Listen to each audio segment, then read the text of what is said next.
Muy buenas noches con todos los hermanos y las hermanas que nos acompañan desde esta querida América Latina nuestra. Les damos la bienvenida a este nuevo webinar de Ciencias Bíblicas, un encuentro semanal que venimos desarrollando desde hace más de 2 años, desde aproximadamente el mes de mayo del año 2020, cuando comenzamos este encuentro semanal en tiempos de cuarentena y desarrollo de la pandemia. Así que bienvenidos y bienvenidas todos. Les saludamos a nombre de las Sociedades Bíblicas Unidas de América Latina. Mi nombre es Daniel Oliva, estoy dirigiendo la Sociedad Bíblica de Ecuador y esta noche tenemos participantes desde México, Guatemala, Nicaragua, Cuba, República Dominicana, Venezuela, Colombia, Ecuador, Perú, Bolivia, Chile y Paraguay. En cada uno de estos países hay una sociedad bíblica, miembro de la Fraternidad Mundial de Sociedades Bíblicas Unidas, y todos nos hemos puesto de acuerdo para poder tener este tiempo, que es aproximadamente de 1 hora y media, los días viernes, para poder aprender más de la palabra del Señor, conocer más las Escrituras, con el aporte de profesores y profesoras involucrados en el mundo pastoral, involucrados en la vida de la iglesia de toda América Latina. En esta noche nos acompaña el profesor y pastor Abiud Fonseca Ariza.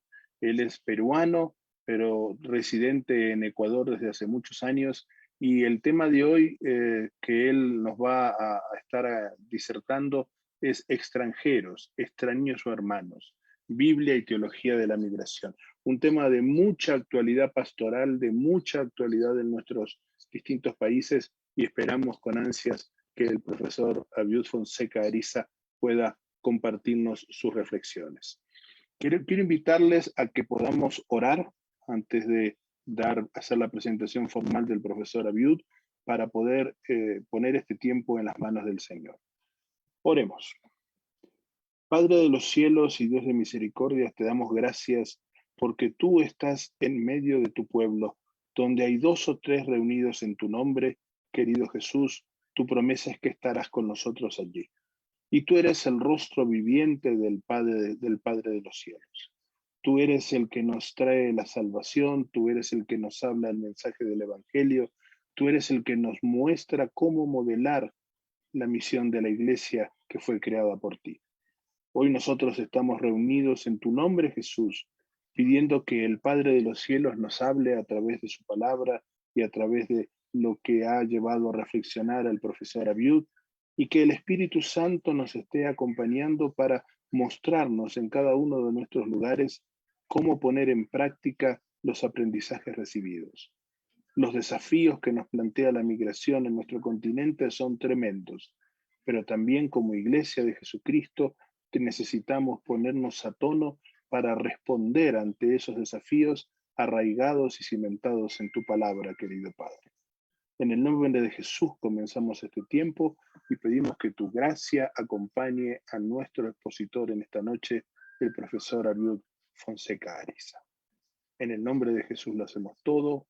Amén. Permítanme darle algunas instrucciones que son muy conocidas en nuestro medio, pero nunca está de más repetirlas. Desde el momento en que el profesor Abiud Fonseca Ariza toma la palabra, todos los micrófonos van a ser silenciados. Le recomendamos que si usted tiene problemas de conexión por su banda, el ancho de su banda no es el mejor, o está utilizando un teléfono móvil o un dispositivo móvil, pueda apagar su cámara, y eso le va a ayudar a seguir mejor la conferencia. En el chat de Zoom, usted puede poner su nombre, su apellido y el país al que pertenece. ¿Por qué pedimos esto? Porque como todos los viernes que nos encontramos, al final vamos a estar compartiendo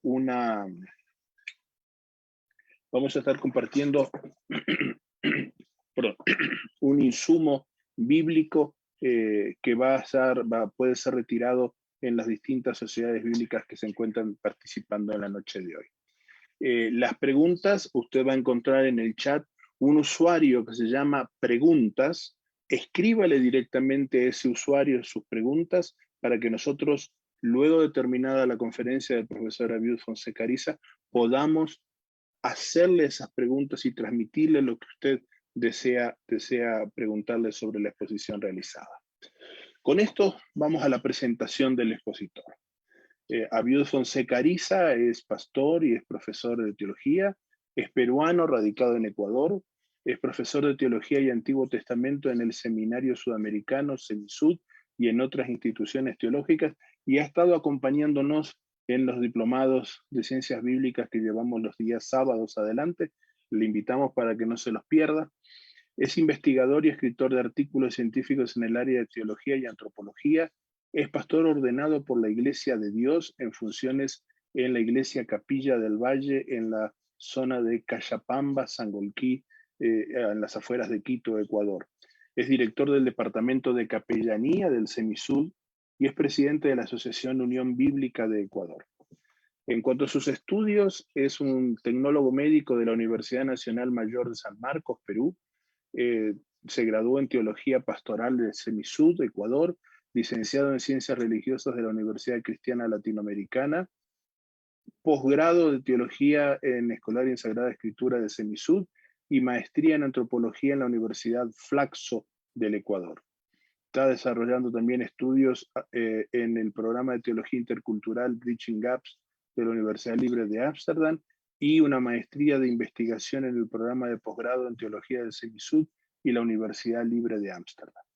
Tenemos un profesor joven, involucrado en la pastoral, pero con fuerte bagaje académico que sabemos que en esta noche será de mucha bendición para nosotros.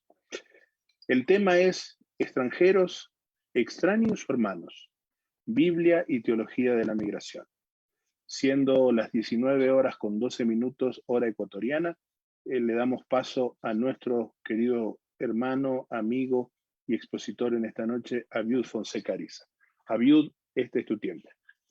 Muchas gracias, estimado Daniel. Gracias por esta invitación y a todo el staff de Sociedades Bíblicas.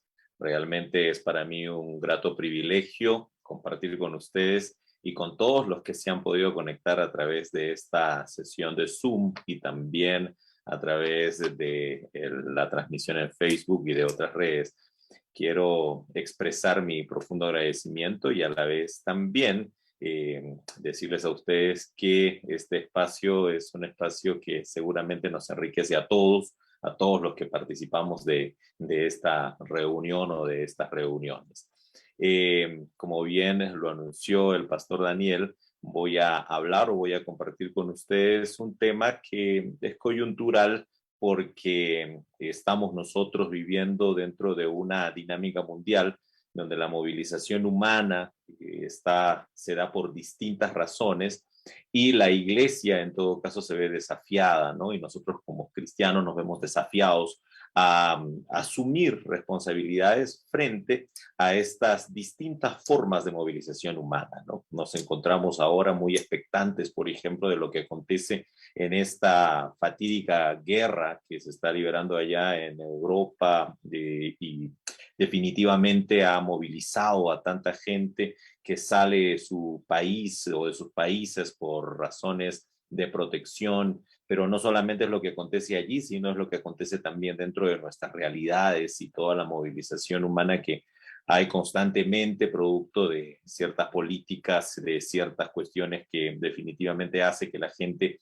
opte por buscar salir o movilizarse, dejar sus casas y buscar supuestamente nuevas y mejores opciones de vida, ¿no? Entonces, estamos nosotros llamados a escuchar y a estar atentos a toda esta situación.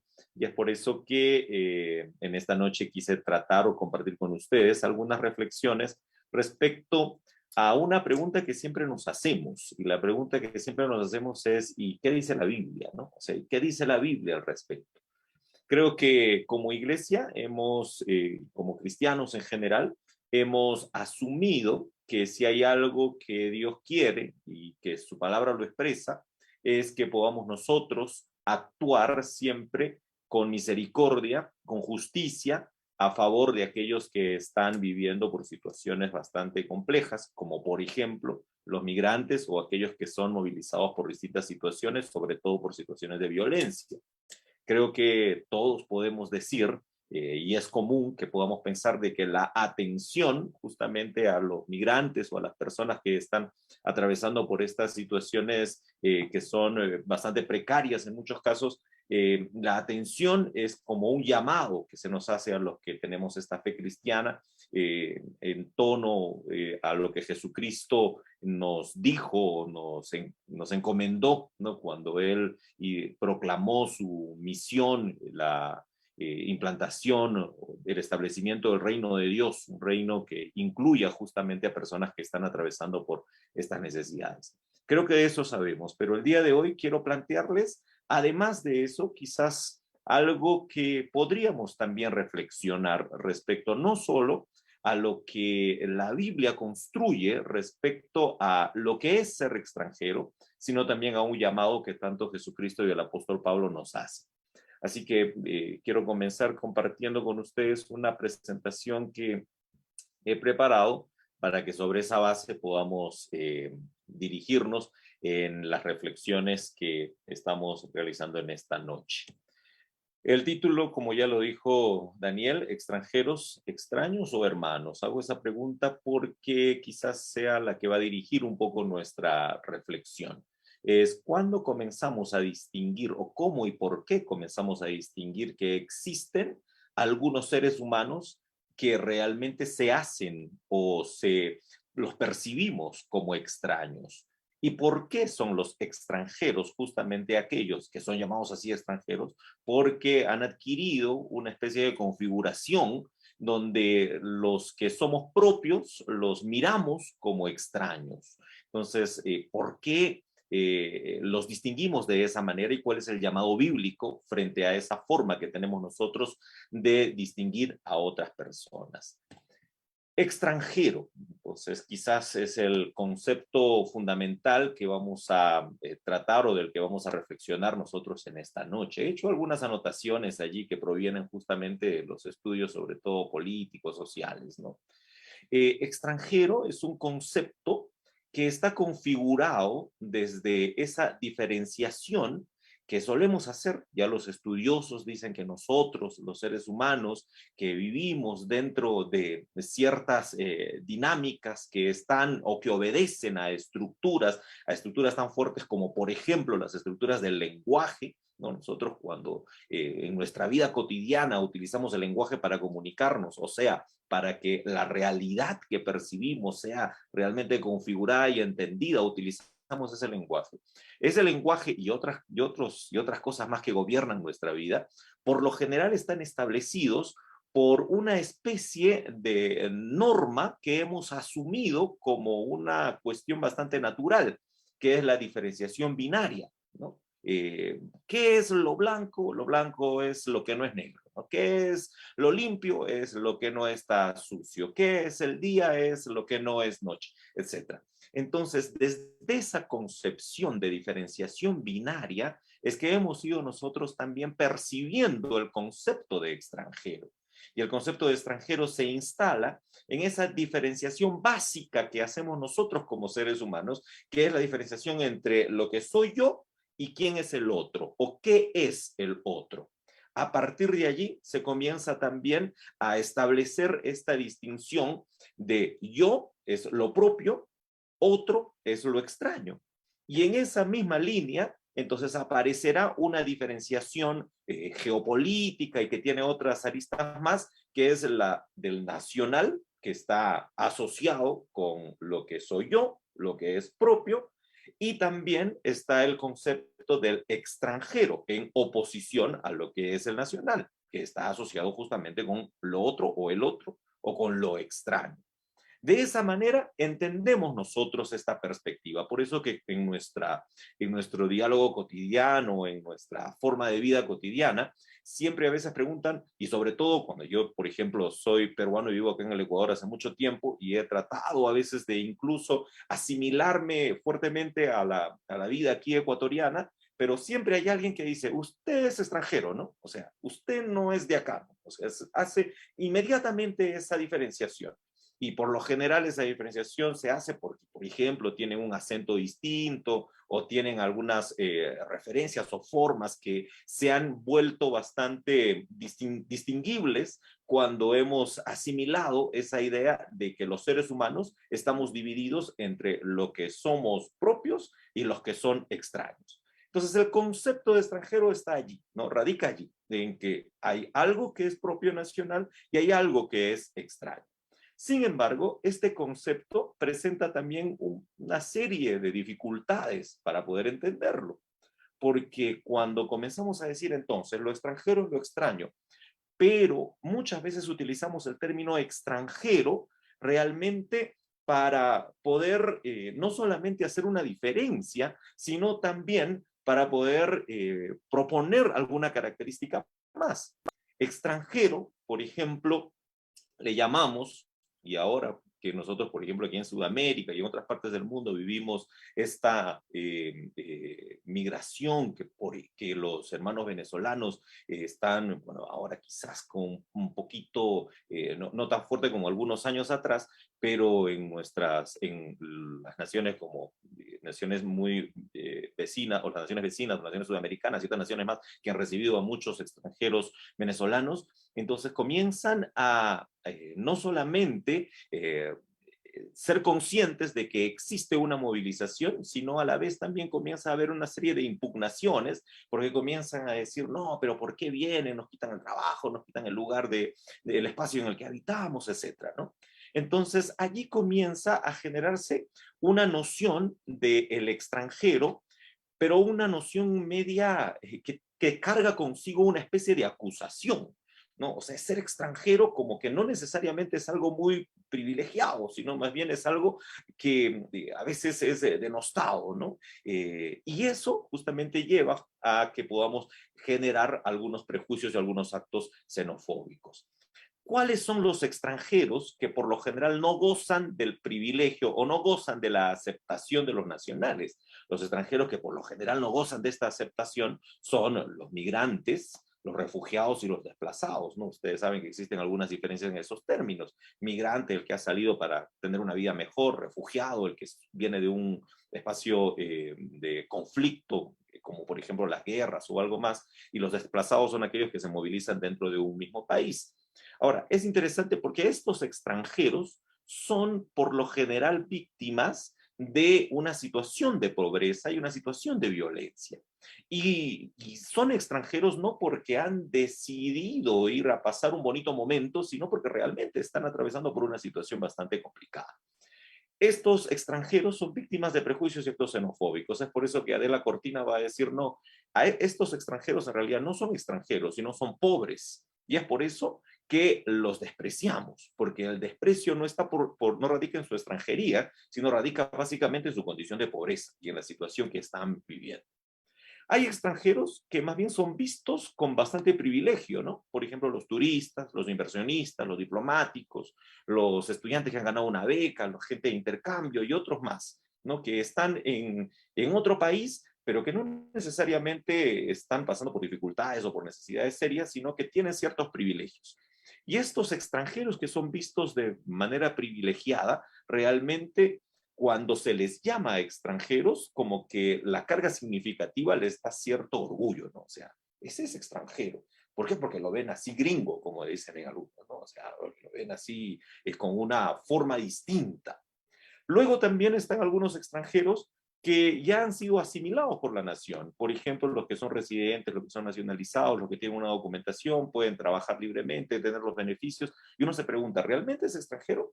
O sea, me pasaba a mí cuando llegué en los primeros años, estaba básicamente con una visa aquí que no me permitía, por ejemplo, hacer algunas actividades aquí en el Ecuador, como gozar de los beneficios del Seguro Social, etcétera. Pero luego, cuando ya fui residente, entonces ya obtengo todo eso y algunos me dicen, usted ya no es extranjero, usted ya es ecuatoriano. O sea, como que se rompe un poco la figura del extranjero cuando existe ese tipo de asimilación documentaria, ¿no?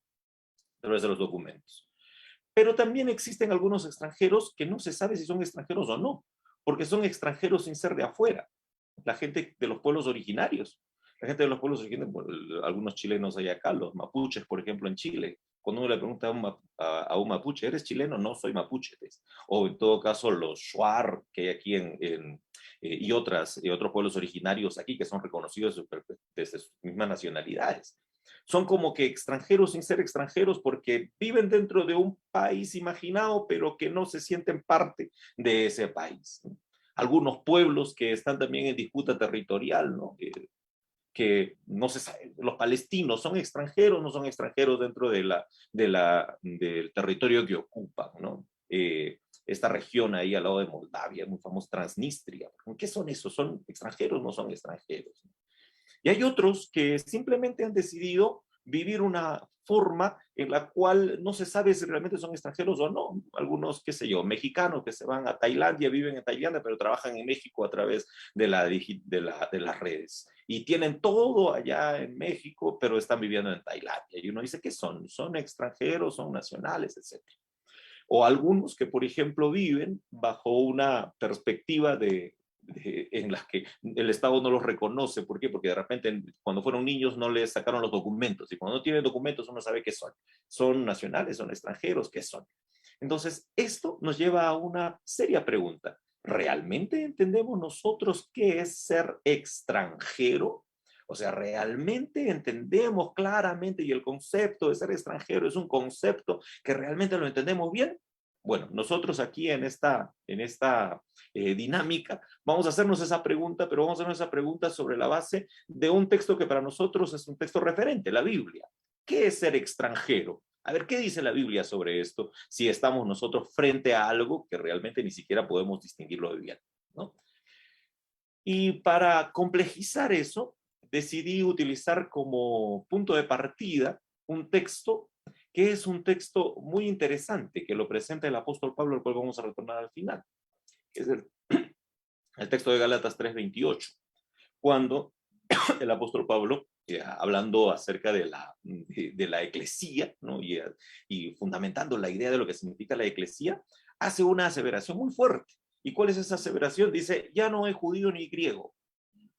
Y me parece interesante porque cuando el apóstol Pablo escribe esto, no está diciendo, muy bien, los griegos por favor reconcíliense con los judíos, denle la mano a los judíos y vivan juntos. No, dice, ya no hay judío ni hay griego. O sea, ya no existe esa noción o ese concepto de nacional y extranjero.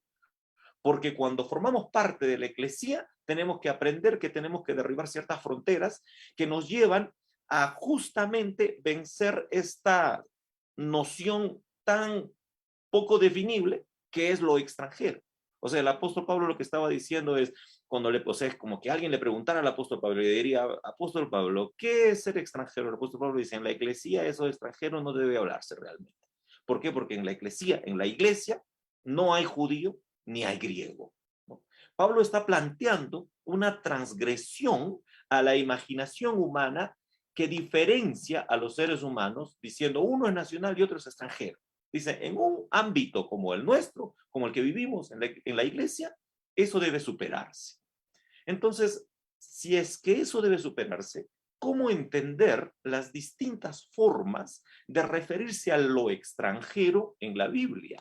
Tendríamos que hacer entonces una especie de repaso de qué es lo que la Biblia ha planteado como extranjero, de tal modo que el apóstol Pablo propone y dice, en la iglesia ya debe superarse esa idea de diferenciación humana. Entonces vamos ahora a repasar justamente esos múltiples términos que sobre todo el Antiguo Testamento propone para hablar sobre extranjero y cómo se fue gestando un concepto de extranjería que fue tan violento que el apóstol Pablo y Jesucristo, antes del apóstol Pablo, tuvieron que decir, pues espere un momento, esta idea de nacional y extranjero en realidad no nos ayuda a nosotros como seres humanos, sino lo que hace más bien es nos distancia, nos separa, propone fronteras, fronteras que tendríamos que superar. Ahora, la pregunta es entonces, ¿qué es lo que la Biblia dijo a lo largo de su historia acerca de lo extranjero para que el apóstol Pablo o Jesucristo y el apóstol Pablo lleguen a esta conclusión? Una primera cosa tendríamos que decir, que en los relatos de la creación humana, si hay algo que no estaba dentro de esa imaginación de lo que realmente Dios quería para el ser humano, era que existiesen justamente propios y extraños.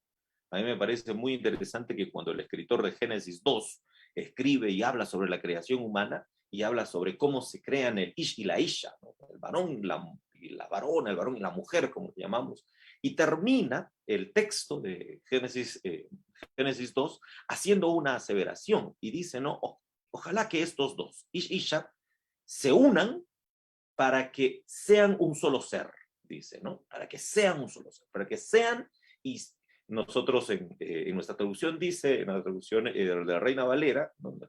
Dice, para que dejará el hombre a su padre y se unirá a su mujer, para que sea una sola carne. Pero ahí el término es mucho más fuerte, sea un solo bazar, sean una sola existencia, ¿no? Tratando de hacernos entender que en los inicios, que en la creación, para nuestro Dios, no es que Él estaba creando al ser humano tratando de crear un yo y un otro, un propio y un extraño, un nacional y un extranjero, sino estaba creando algo, alguien, algunos, ¿no? Para que puedan saberse que en realidad son uno, no que son diferentes y no que tienen en realidad fronteras, ¿no? Sobre esa base, el Antiguo Testamento comienza a construir la idea del extranjero, pero con algunas cuestiones bastante interesantes. Los relatos más antiguos del Antiguo Testamento, ¿no? Las narrativas patriarcales, por ejemplo, que fueron incluidas tardíamente en la sección llamada la Torá, pero que pertenecen a tradiciones orales muy antiguas de la vida patriarcal en Israel, ellos comenzaron a decir que había una condición en la vida patriarcal, y la condición de la vida patriarcal era su movilización. O sea, durante la época patriarcal existía una forma distinta de entender la vida. La gente se movilizaba, es lo que se llama o se conoce como sociedades nomádicas, dice, por ejemplo, este gran escritor Neil Kessler, que propone y dice que en el siglo XVIII, hasta el siglo XV aproximadamente, antes de Jesucristo, en el Israel antiguo, la forma de vida, o una de las formas de vida, porque había múltiples formas de vida, pero una forma de vida era la movilización. O sea, ¿qué significa eso? Significaba que que había personas, que había gente, que habían tribus, habían clanes, habían pueblos que no necesariamente andaban buscando un territorio para establecerse y decir, aquí somos nacionales, sino que habían entendido que la movilización era una forma de vida humana también, ¿no? Es por eso que vemos nosotros que ustedes dirán, Abraham salió de Ur, o sea, salió de una nación. Bueno, Ur no era una nación, era una ciudad-estado en aquel entonces. Y bueno, ahí hay una serie de estudios que dicen que realmente, no sé si realmente fue Ur o fue alguna otra, pero bueno, se salió de Ur. Pero es interesante que sale de Ur, y cuando sale de Ur lo que se dedica es a transitar, a caminar, a andar por distintos lugares. Y en todos los sitios donde él iba, había una forma de presentarse. Y él decía, soy forastero. Bueno, es el término realmente en español que usualmente las Biblias utilizan. Pero es un término que no le hace justicia a lo que él trataba de decir. Lo que él trataba de decir es, soy alguien que se moviliza. Y mi vida es simplemente movilizarme, ¿no? No se puede decir que los patriarcas eran extranjeros porque ahí en la zona de Israel no había nación, ¿no? Estaban bajo la jurisdicción de Egipto, luego estuvieron bajo la jurisdicción de Mesopotamia, existían múltiples pueblos y pueblos tribales que incluso se movían de un lado a otro por las estaciones, por el tema de los pastos, etc. Entonces no puede decir alguien, este es extranjero o bien nacional, porque no había la configuración de nación allí, porque la transhumancia, el pastoreo, la movilización era un sistema vital.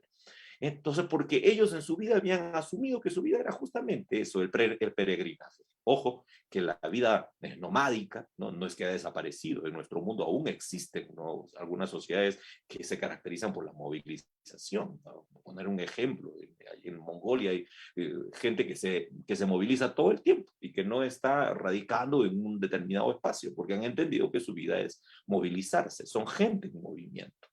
Es por eso que aparece un término que no es muy usual, que es el término abad, en una de los pasajes más clásicos en la historia de Israel.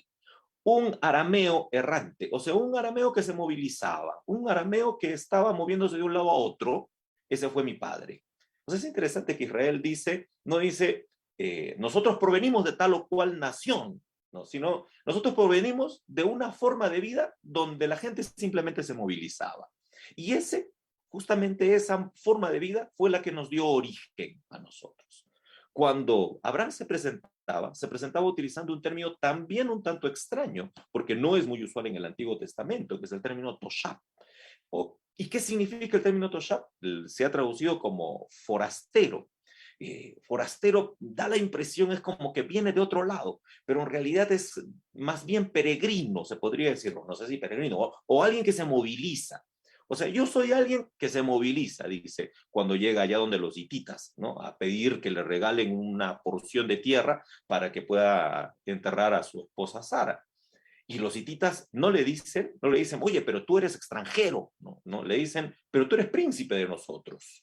Y como príncipe de nosotros, tú puedes enterrar donde quieras. Y ahí comienza él a decir, no, pero yo quiero, por favor, que me vendan un terreno.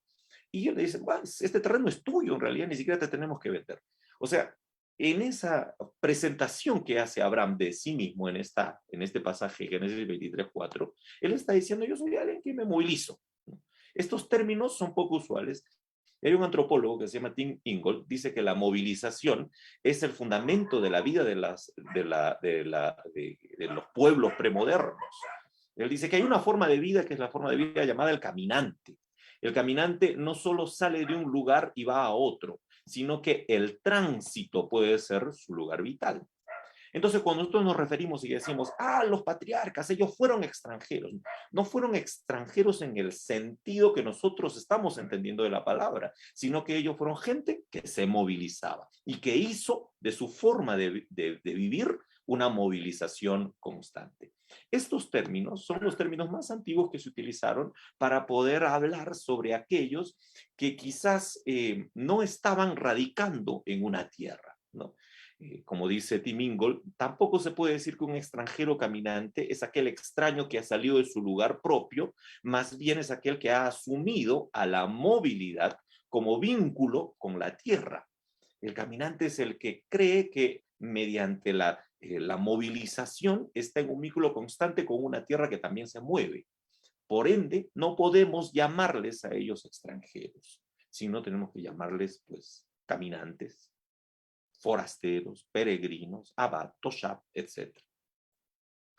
En un segundo momento, comenzaron a utilizar otro término cuando ya comenzaron a establecerse, cuando algunos de los pueblos allá en esta zona cananea comenzaron a establecerse en temporalidades mucho más amplias, entonces comenzaron a utilizar un término que estaba asociado con estos dos términos antiguos, que es el término ger.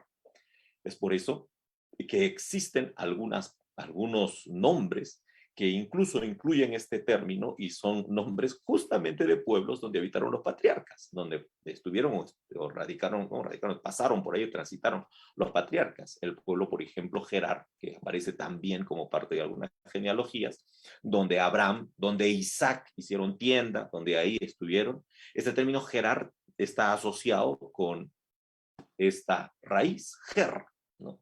En Éxodo 22, incluso el nombre de alguien, ¿no? Gersón, uno de los hijos de Moisés.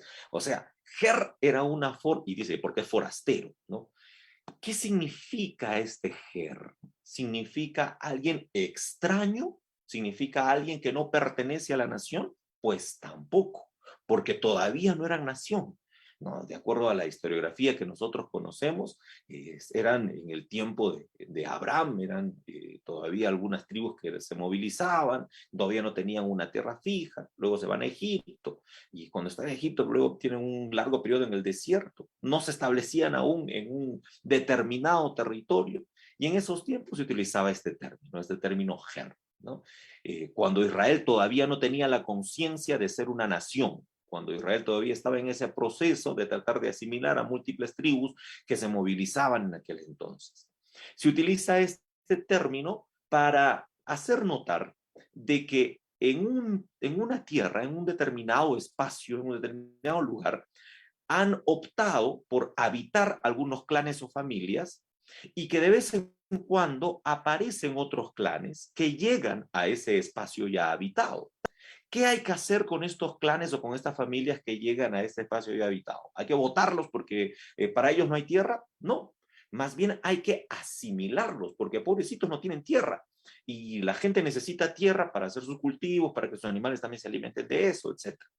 Ger, entonces, es el forastero que va de un sitio a otro, pero que cuando llega a un sitio ya habitado, debemos nosotros, o sea, los que estamos habitando en esa tierra, debemos recibirlo para que pueda también recibir el favor de los que ya estamos dentro de ese territorio, ¿no?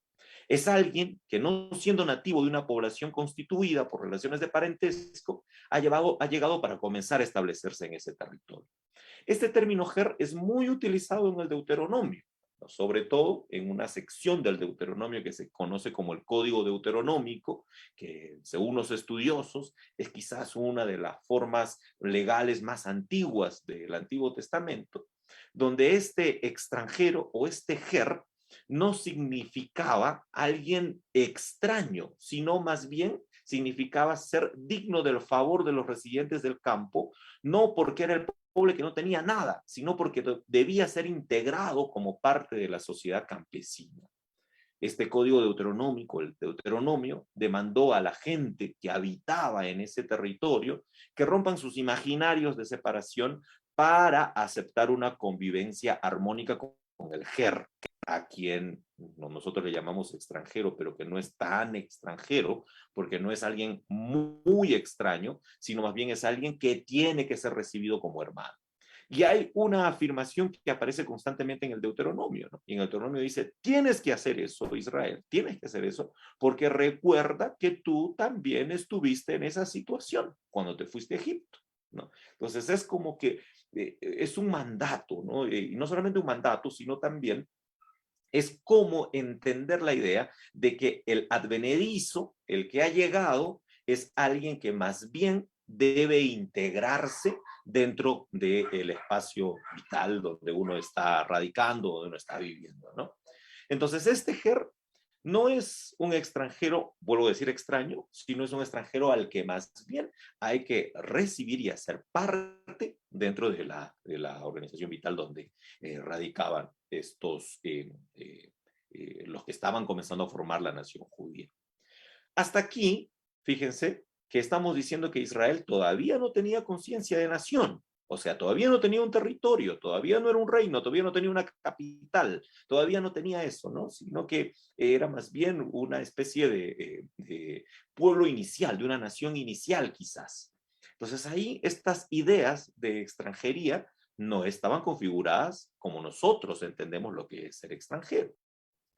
La idea del extranjero y del nacional aparecen juntamente con el concepto de nación. Cuando aparece el concepto de nación, y ahí aparece también la idea, ¿no? Lo propio y lo extraño. Y ahí se va formando la idea de lo nacional y lo extranjero. Ahora, ¿qué es la nación? La nación es algo natural. Dios hizo al mundo y configuró él mismo a las naciones. O sea, él hizo la distribución de las naciones cuando hizo este mundo.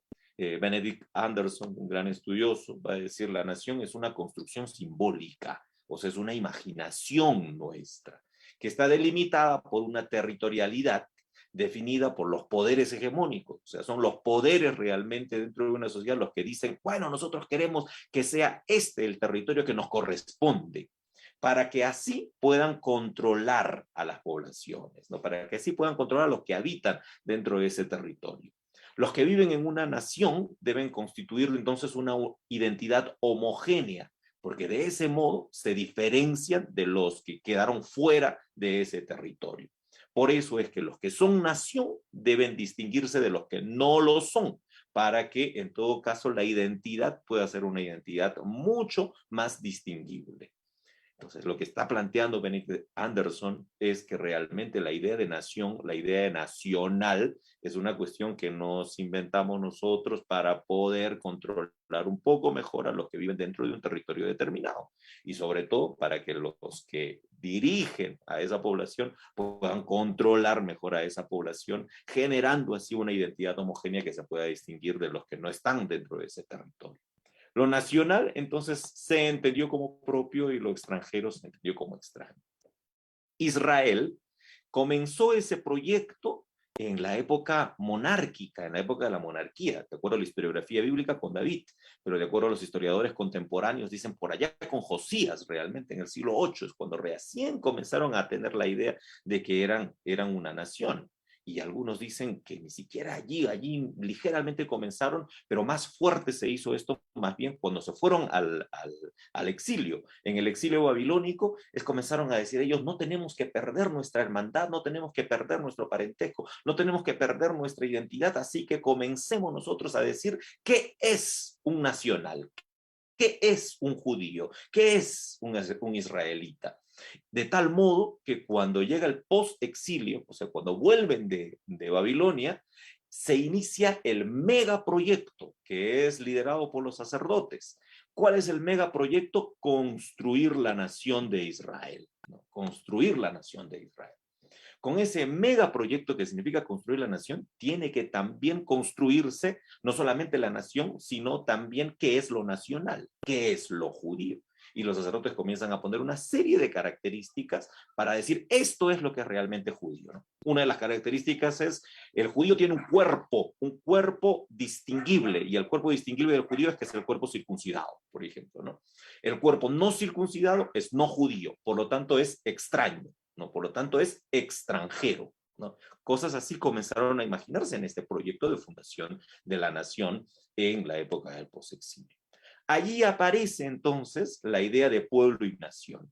En el exilio comienza a tomar auge la idea de que Israel debe ser un pueblo-nación distinta a los demás. Y allí se populariza un nuevo término, el término en hebreo goy, que se utiliza frecuentemente para llamar a Israel goy, pueblo, nación, y goyim, que son pueblos naciones, que es para hablar sobre todo de los extranjeros, de los pueblos extranjeros, ¿no? Los pueblos que no son el pueblo. El goy, el pueblo de Israel, y el goyim, los otros pueblos, ¿no? Eso podemos comenzar a ver nosotros en algunos relatos donde comienza a popularizarse este término. Goy es la idea de que el eje constitutivo de un pueblo es que debe tener un territorio, el territorio que llaman el territorio de Canaán, luego se llama el territorio de Palestina, y la construcción de una identidad que para los israelitas de ese tiempo, la identidad tendría que construirse no con una cédula, con un DNI, con un pasaporte, sino tenía que construirse desde una perspectiva religiosa y tratando en todo caso de decir que alguien es judío por todas esas lógicas de parentesco que ellos comenzaron a idear, la famosa genealogía, por ejemplo, ¿no? Que aparece para decir, él es judío porque él desciende de tal y de tal y de tal y de tal y de tal y de tal, entonces él es judío. Entonces allí, en esta época, aparece este término, goy, una nación, y dentro de esa nación están los nacionales. Y los goyim, que son las naciones extranjeras, que por ejemplo en Levítico 20, 23, 26, 33 van a hablar específicamente de esos pueblos, de los otros pueblos. Fíjense que la separación, la idea de nacional y extraño aparece cuando Israel comienza a proclamar también ese gran ideal de decir queremos ser nación, y como queremos ser nación queremos distinguirnos de todos los demás, de todos los otros pueblos. En esta época, para que la distinción pueda ser completa, total, de tal modo que todo judío pueda distinguir claramente al extranjero, se propone un nuevo término, el término nokri. El término nokri es quizás el término más paralelo a lo que nosotros conocemos como extranjero, el que es de otro país, el que es distinto y por lo tanto también es distante, es un otro, es un diferenciado, ¿no? Y es interesante, Liliana Díaz Mariano, que es una excelente biblista, va a decir que en el Antiguo Testamento Las leyes negativas sobre los extranjeros, o sea, las leyes de decir no te cases con un extranjero, no le des tierra a un extranjero, usualmente utilizan el término nocri. ¿Por qué? Porque pertenecen a este momento en el cual ya se había distinguido la idea de nacional y extranjero. Porque cuando se utilizan leyes positivas, ¿no? Recibe al extranjero como tu hermano, dale de comer, se utiliza ger, o sea, no se utiliza el nocri, porque nocri era una forma de concebir lo extranjero cuando ya ellos comenzaron a decir, queremos ser una nación. El extranjero tiene que distinguirse, dice, o el extranjero nocri debe distinguirse. Y para distinguirse hay que nosotros saber cuáles son las diferencias radicales entre un nacional y un extranjero. Una distinción del cuerpo, el cuerpo no circuncidado es extranjero y por lo tanto no puro. El linaje que no es el que pertenece a un linaje judío es un linaje no puro porque es extranjero. Es extranjero o es nocri también el que no es yavista, el que no adora a Yahvé, ¿no? El que no ha abrazado el yavismo monoteísta y por lo tanto es no puro. Fíjense que cuando aparece el nocri, aparece ya una especie de rechazo, de discriminación, vamos a llamar así, porque el nocri no solamente es extranjero, sino también es no puro. ¿Por qué? Porque el nacional es el puro y el no puro es al que tenemos nosotros que rechazar. Y peor si es que proviene de algún linaje maldito, ¿no? Como el linaje de Cam, por ejemplo, ¿no?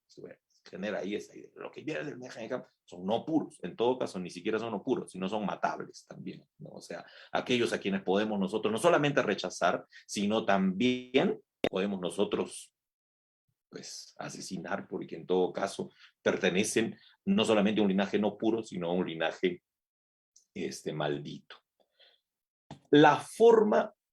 Esta forma de hablar del extranjero es propia de este tiempo y uno de los relatos mayores en los cuales se habla de una extranjera, de una nocri, es por ejemplo el relato de Ruth. El relato de Ruth donde ella dice, ¿cómo es que te fijas en mí siendo yo nocri? O sea, siendo yo impura, extraña, ¿no? Siendo yo alguien que no pertenece a tu linaje, que no pertenece incluso a tu religión, ¿no? Estos extranjeros no tenían lugar en esa sociedad nacional judía imaginada.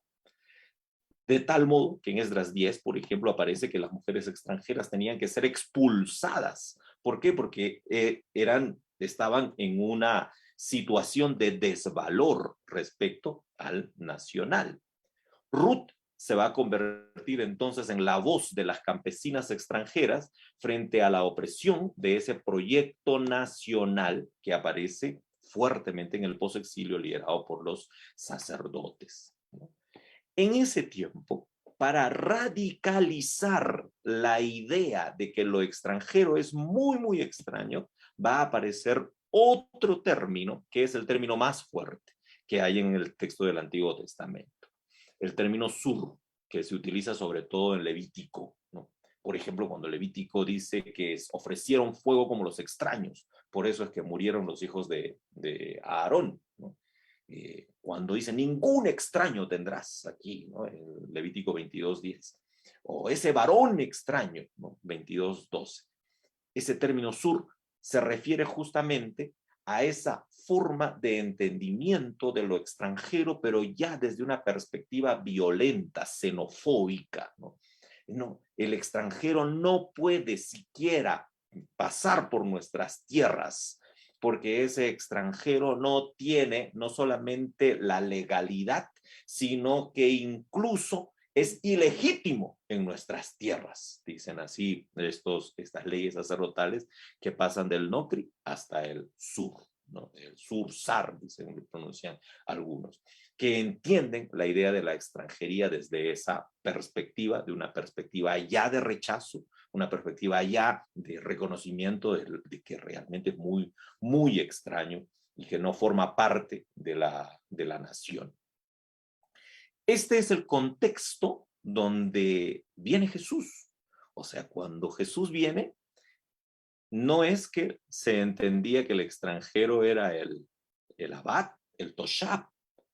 o el ger, sino que ya el extranjero era el nocri, y no solamente el nocri, sino incluso el sur, ¿no?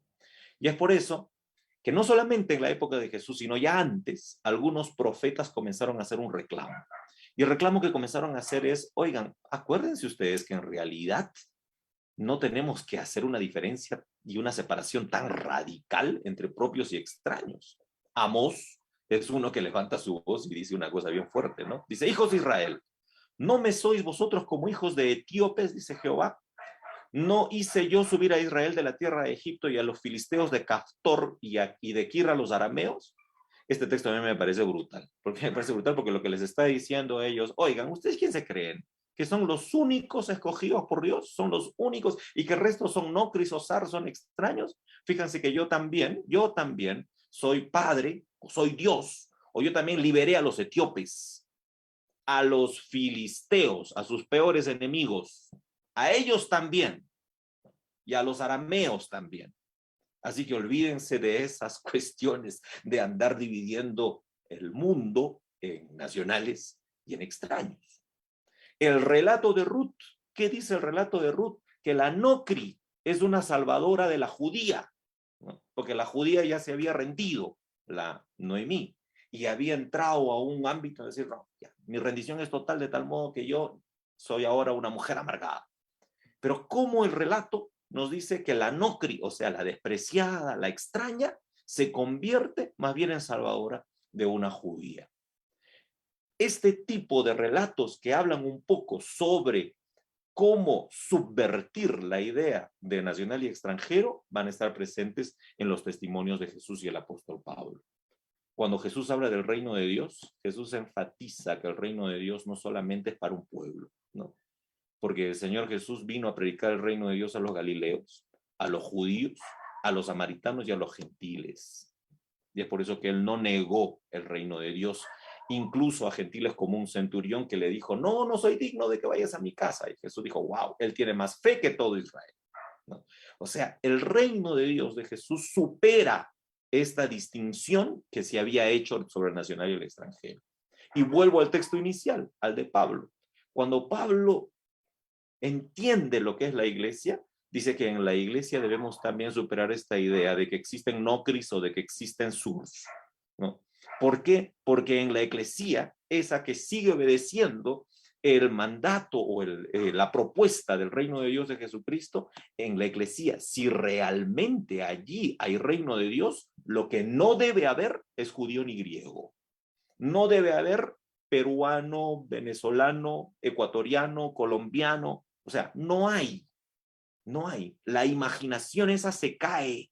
¿Por qué? Porque esa imaginación ha sido construida para satisfacer ciertos intereses, sobre todo hegemónicos, dice.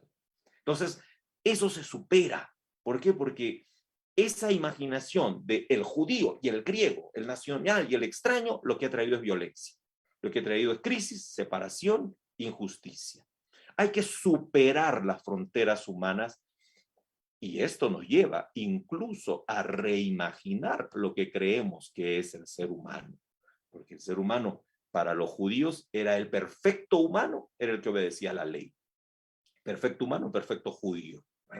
Y alguien que no estaba dentro del marco de la ley, parece que no lo era, ¿no? Y eso, en todo caso, Jesús y Pablo lo superan. Termino diciendo esto, o haciendo estas últimas reflexiones.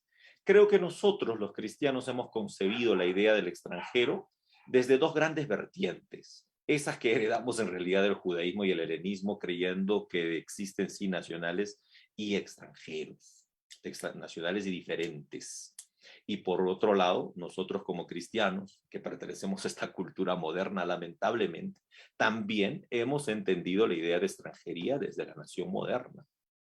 Nuestro acercamiento a los extranjeros está normado por los convencimientos sociales. Incluso sostenemos la idea de extranjería desde las lecturas bíblicas. Nosotros somos extranjeros en esta tierra y algún día nos vamos a ir allá al cielo porque somos nosotros los propios y los otros son los que van a sufrir el castigo, por ejemplo. Fíjense que desde esta lógica incluso se ha construido la idea de que la misión principal del cristiano es atender a los extranjeros. sobre todo los extranjeros pobres. Esto es una buena acción, sí. Pero esto sigue bajo el marco de reconocimiento de que el extranjero es lo extraño, y no solamente lo extraño, sino es el subalterno, lo necesitado. Ay, pobrecitos, atendamos a los extranjeros. Pero fíjense que tanto Jesús como Pablo y también las primeras nociones de extranjería, lo que nos están diciendo, o sea, la Biblia nos está interpelando a que si hay algo que tenemos que hacer es algo mucho mayor. En realidad, transgredir la imaginación de que hay cosas que nos hacen diferentes.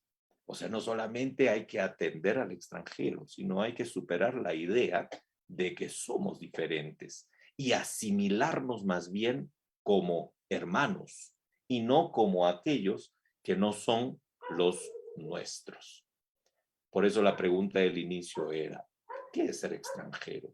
¿Es ser extraño o ser hermano? Que Dios les bendiga y pasamos a otra sección.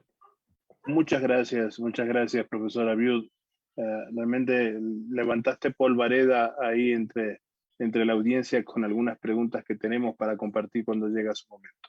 Ahora nuestro hermano Pablo Gutiérrez de la Sociedad Bíblica Peruana tiene cosas importantes que decirnos. Solamente leer ese versículo que dice, tuve hambre y no me diste de comer, tuve sed y no me diste de beber, fui forastero y no me recogiste. Excelente exposición, profesor Abiud. Y bueno, con la novedad de que ya estamos a puertas de nuestro Diplomado Internacional de la Biblia, inicio el 18 de mayo, ya está a la vuelta de la esquina, la próxima semana empieza. Esta semana tuvimos una clase magistral con el profesor Raúl Inostroza y nos habló acerca de la introducción a la Biblia y nos dio un panorama de que la Biblia fue escrita en un lapso de tiempo de 1500 años, en el tiempo del Imperio Asirio, Imperio Babilónico, persa, griego, romano, y es el único libro que ha sido escrito en esa larga tan distancia de tiempo, ¿no? Y muchos salimos de esa clase con ganas de recibir más y realmente queremos animarlos a que sigan este diplomado. Son 6 meses, pero 6 meses donde uno sale con un conocimiento, con una cantidad de herramientas que lo van a ayudar a ustedes a cumplir su propósito de conocer más de la Biblia, interiorizar la Biblia, aplicar la Biblia y poder enseñar la Biblia, ¿no? Entonces, les animamos, vamos a tener cursos como el de historia del texto y del canon bíblico, vamos a conocer el canon hebreo, ¿no? Y también el canon que tenemos en la iglesia cristiana, y también vamos a ver introducción a la Biblia, las traducciones de la Biblia y aspectos culturales, Biblia y literatura, vamos a ver análisis narrativo, análisis poético, diferentes formas de acercarnos a la Biblia. Y todas estas herramientas, ¿para qué? Para poder contextualizar Biblia y contexto actual. Entonces los animamos a inscribirse, comuníquense con su sociedad bíblica. Si no está su sociedad bíblica en el listado de teléfonos que está allí, contáctese con alguna de las sociedades bíblicas, le vamos a dar la información. Y una última nomás, cuando hicimos la evaluación, la primera evaluación del primer Diplomado Internacional de la Biblia que empezamos el año pasado, la gente calificó 99% bueno y muy bueno, la plataforma asincrónica, las clases online y el diplomado en general en sí. Entonces lo calificó 99% entre bueno y muy bueno. Aprovechenlo, va a ser de mucha utilidad para ustedes. Sigamos con las preguntas. Bárbaro. Muchas gracias Pablo por las noticias, y el desafío nos queda para seguir preparándonos para contextualizar mejor en la misión la palabra del Señor. Abiud, queríamos conversar algunas preguntas que han surgido, ¿no? ¿Cómo han influenciado las lecturas tradicionales de la Biblia acerca de los extranjeros nuestra concepción y acción como iglesia como pueblo de Dios frente a los migrantes. ¿Cómo lo ves? ¿Cómo ves esa relación de las lecturas tradicionales frente al hecho migrante, al sujeto migrante y nuestras respuestas pastorales o misionales?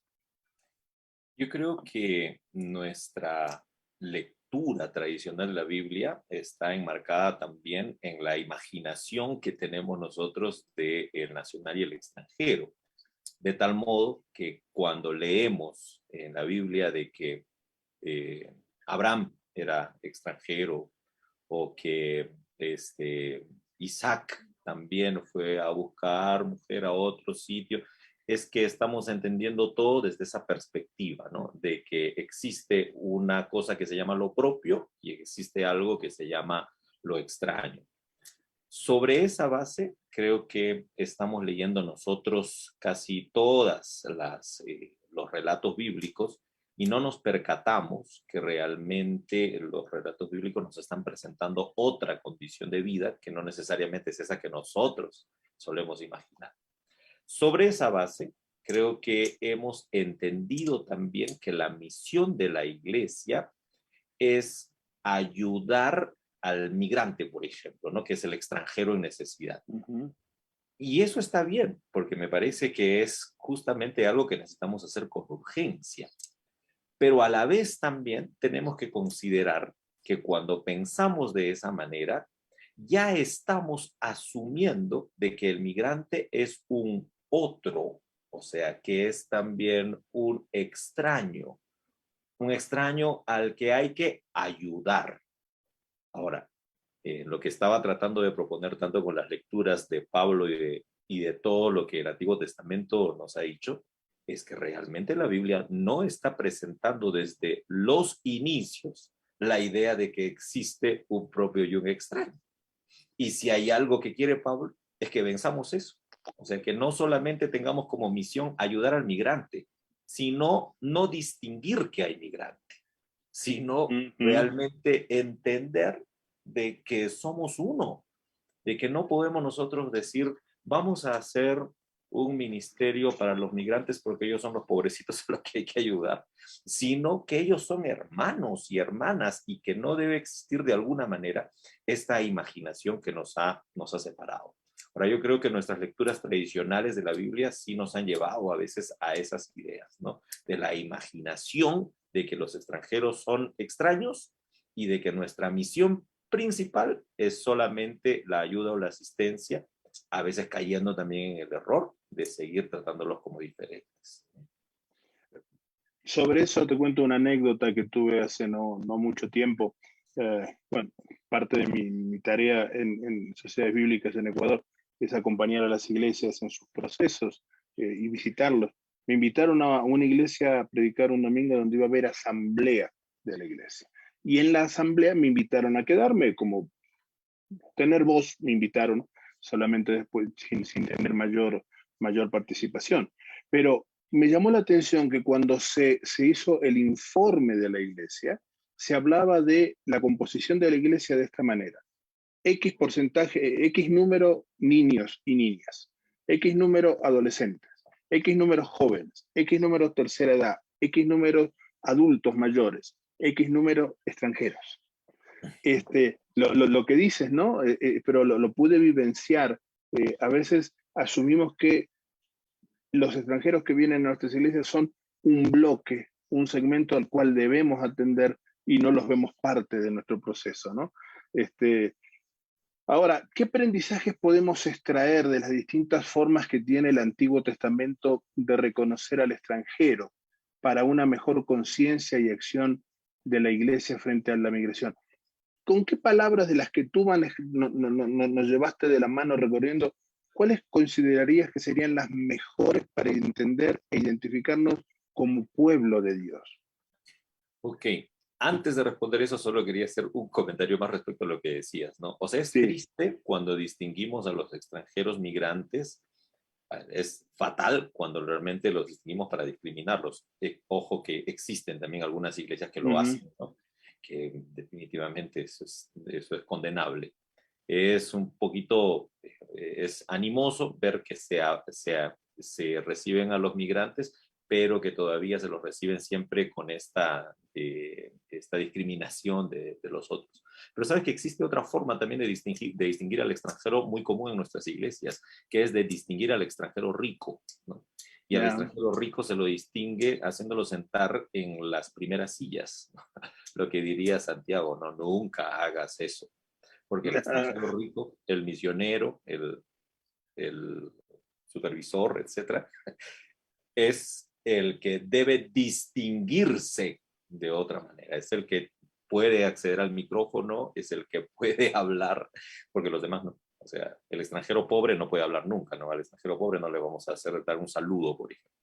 O sea, esas formas están inmersas dentro de esa imaginación de que el extranjero es extraño impugnado cuando es pobre y es extraño privilegiado cuando es rico, ¿no? Entonces yo creo que eso podríamos también comentar en lo que decías anteriormente.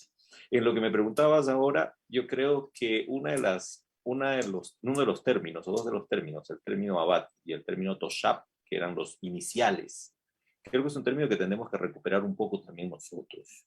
O sea, creo que tenemos que sabernos un poco más, no... mira, lamentablemente la ideología que nos gobierna nos ha metido en la cabeza algo que se llama lo que es propio, la propiedad, y no solamente propiedad, sino la propiedad incluso privada, ¿no? Eso es el bien más valioso del ser humano.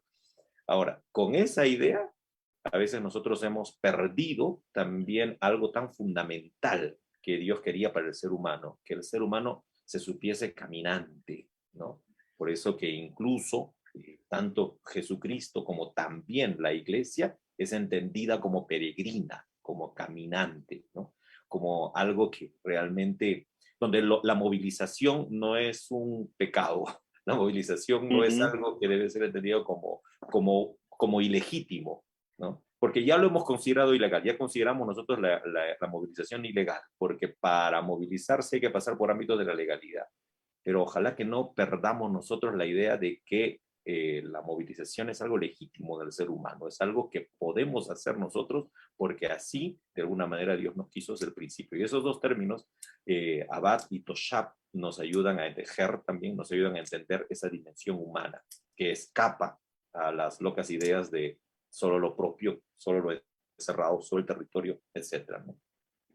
Y ahí quizás entraría ese texto que somos bíblico, donde se refuerza que somos peregrinos y extranjeros en esta tierra, pero no solo como esa división entre propios y extraños, sino que somos todo el colectivo humano, ¿no? No somos ni siquiera nosotros como iglesia un grupo dentro de exclusivo que va hacia el cielo o a la presencia del Señor, sino que todos. Y se cierra la idea en Apocalipsis cuando baja la nueva Jerusalén, la Jerusalén es la ciudad de Dios, baja y Dios habita entre todos y todas, ¿no? O sea, interesante esa lógica que planteas para romper esas barreras que nos llevan a reforzar a veces los estereotipos culturales. Gracias, Pastor Abiud, gracias por tu exposición. Tenemos algunos comentarios que te los quiero decir. Dice, excelente Abiud Fonseca. Este tipo de conferencias son los que pueden remover conductas tan afincadas a una manera de entender. El Señor le bendiga y a ustedes, Sociedades Bíblicas, que lo han hecho posible. Me parece que este es un tema súper interesante y me parece que este webinar está muy bien enfocado. El tema, los comentarios, algunos comentarios de gratitud hacia tu presentación, y también hay un comentario que nos pregunta si tenemos algún temor o miedo de preguntas abiertas con el micrófono. No tenemos temor, no tenemos miedo. Lo que pasa es que si le damos el uso del micrófono a una persona, tenemos que darle a los 187 presentes. Y eso se vuelve caótico y terminaríamos en las calendas griegas. No tenemos ningún temor a las preguntas directas, solamente es que tenemos una metodología que la hemos ido afinando a lo largo de estos 2 años y tanto, y creemos que lo mejor es ir poniendo las preguntas por escrito. Así que pido disculpas a la persona que nos escribió, no queremos que se sienta ofendido, pero esa es nuestra lógica de funcionamiento. Así que muchas gracias, Abiud, muchas gracias por tu participación. oramos por tu vida y por tu ministerio y sabemos que somos uno en Cristo porque el Señor nos ha comprado con su sangre y que juntos formamos un solo pueblo. Bendiciones para ti. Muchas gracias, Daniel, y muchas gracias a todas las sociedades bíblicas y a todos los que han prestado atención a estos minutos. Realmente ha sido un privilegio y pues esperamos seguir juntos construyendo el reino de Dios aquí en esta tierra. Que Dios les bendiga y gracias. Amén. Gracias a ti. De mi parte yo me despido y nuestra compañera Marian desde la Sociedad Bíblica Colombiana continúa.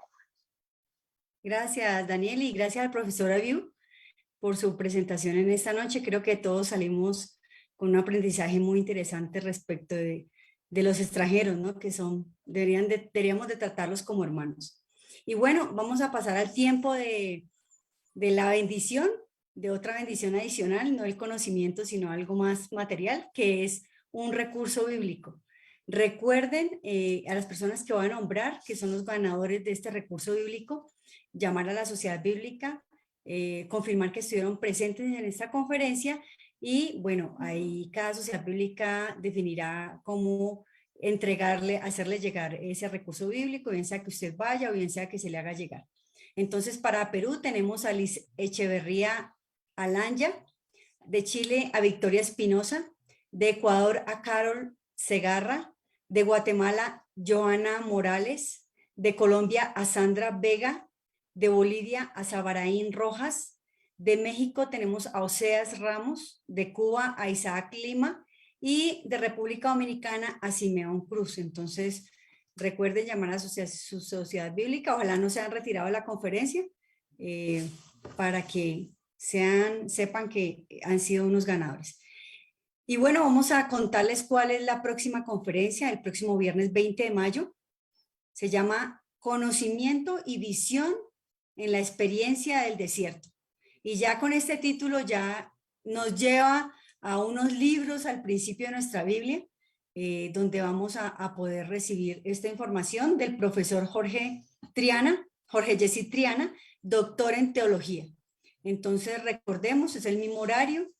Y bueno, lo importante es que ya que ustedes están aquí, pues nos sigan acompañando cada viernes, sigamos invitando a más personas que quieran aprender de la palabra, de las ciencias bíblicas, y bueno, que Dios los bendiga. Creo que es tiempo ya que le demos gracias al Señor y oremos.